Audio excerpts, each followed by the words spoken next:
Let's talk about a flyer's suspension glitches or suspension glitches in general.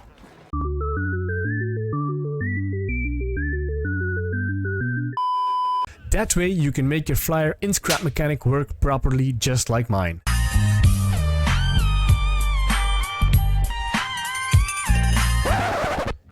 But to do so, you'll need a lot of suspension glitches, and with that you can do awesome stunts just like these.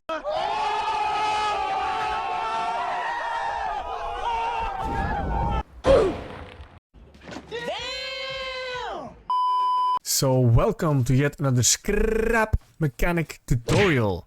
My name is Bander and let's get straight into the video. So the first thing you need to do to get a suspension glitch going is get a lot of suspensions.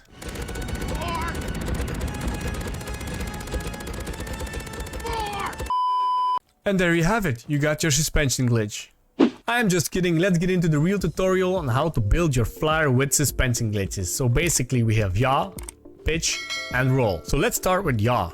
Let's put it off the block so I can demonstrate. So basically this is just a suspension and the bearing of that is connected to your saddle. So the power of the saddle steering is connected to the bearing of the suspension glitch, and that way it makes it turn without even having anything on it. Just like that. Easy. The next one, we have the pitch. And the pitch is basically the same but with a engine. The engine is connected to the saddle or seat as always. And the engine is connected to the bearing, and the bearing is connected to the suspension glitch once again. So basically how this works, as soon as I hop into the seat, the engine will activate, and instead of turning the wheels, it will turn the suspension glitch of the bearings like this. This way you have your pitch. And then for the third one, this one is a little bit more complicated, but it's pretty straightforward as well.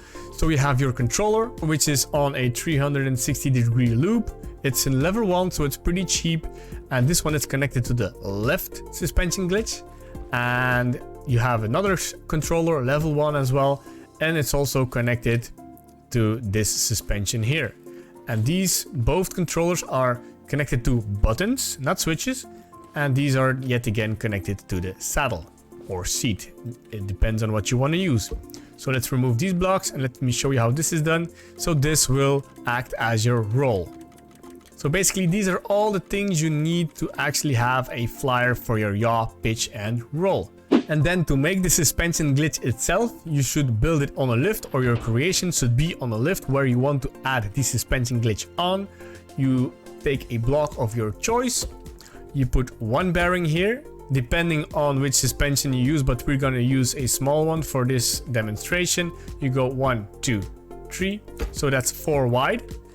Then you take a curved piece, you put your suspension on there, and then another curved piece. I like to point towards the suspension so it will turn green with the new update.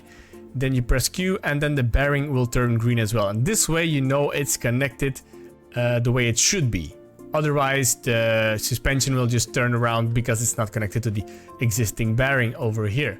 So this is just the way you build a suspension glitch. Same for the big ones. It's the same deal, but just one further. So it would be 1, 2, 3, 4, and here would be your bearing.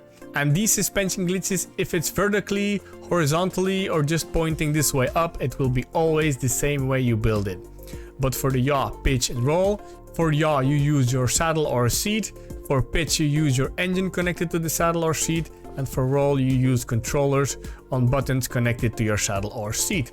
Alright, I hope you guys learned something about suspension glitches in this tutorial. If this was helpful, please let me know in the comment section down below. I will also upload this creation to the workshop so you can check out the yaw, pitch and roll I have made for yourself so you can study it closely. That being said, thank you for watching and I will see you guys in the next one.